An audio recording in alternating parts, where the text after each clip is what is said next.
floor's been hit. Explore. Do you read? Explore. Over. Explore. Astronaut is off structure. Dr. Stone is off structure. Dr. Stone is detached. You must detach. You don't detach that arm's going to carry you too far. Listen to my voice. You need to focus. I'm losing visual of you. In a few seconds, I won't be able to track you. You need to detach. I can't see you anymore. Do it now. That's right.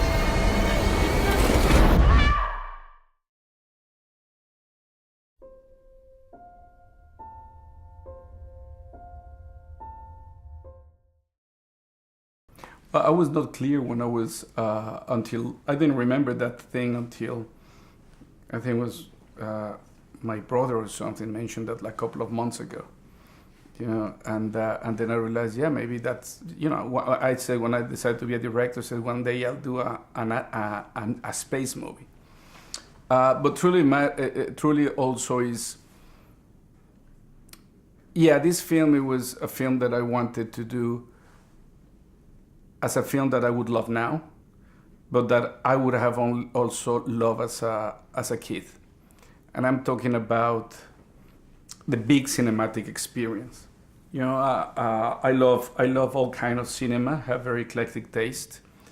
I cannot lie, my favorite kind of cinema is more obscure and is more minimal. But I also love these kind of films. And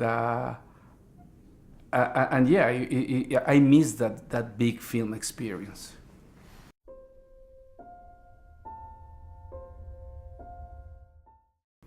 Well, I don't know. I don't know about scientists because I'm I'm clueless about those things, you know. And but I understand that there are tools, and for me, what matters is the cinematic experience. And for the cinematic experience, you need to develop certain tools sometimes. And it's been the case on some of my films that we have to develop particular tools to be able to achieve what we're looking for. But the tools are always in the function of that idea. You know what I mean? So scientists, they're about the scientific knowledge. You know, for me, it's about achieving that cinematic moment.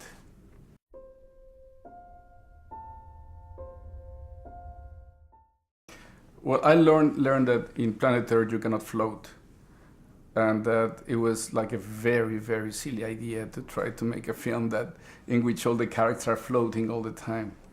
You know, it was, but. In a personal level, yeah, it was the film in many ways was projecting a period of intense adversities I was going through, and in many ways it was trying to make sense out of them and trying to have a hope and an understanding of a positive outcome.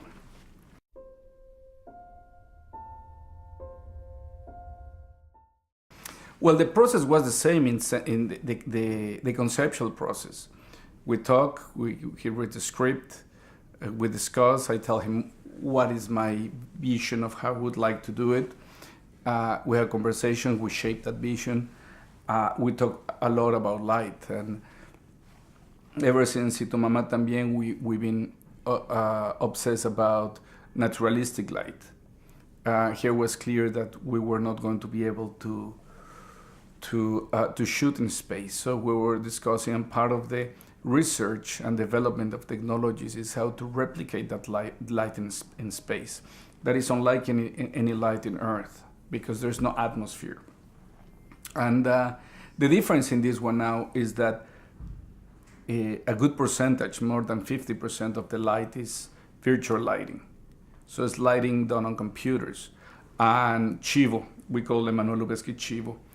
Chivo would spend weeks and weeks and weeks lighting the lighting in computers that he loved, because he said the words that he always wanted to say, stuff like move the sun 200 million miles to the left, you know, and in a computer you can do that, you know.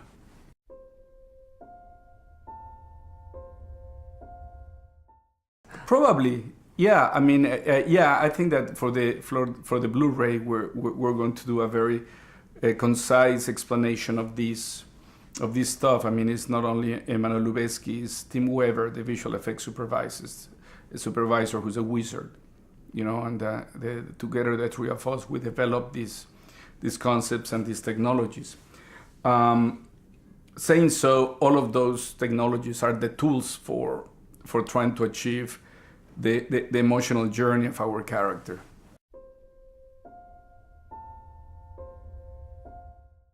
Yeah, there's no sound in space, but there's music in films.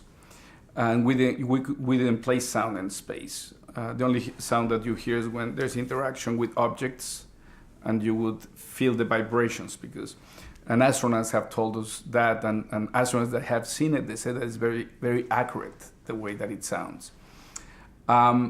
Now the music, we wanted to be part of that emotional ride and emotional journey. So we didn't want to do a descriptive music. And what was interesting is that we created, same as in 3D, we created a multidimensional and very layered soundtrack. And it's a music that is composed for surround systems. So I hope people get to see the film in 3D and in a very good surround room, because the music is springing out of different speakers, different music that moves around and collides with other music, creating new harmonies and in many ways replicating the journey that you're watching visually.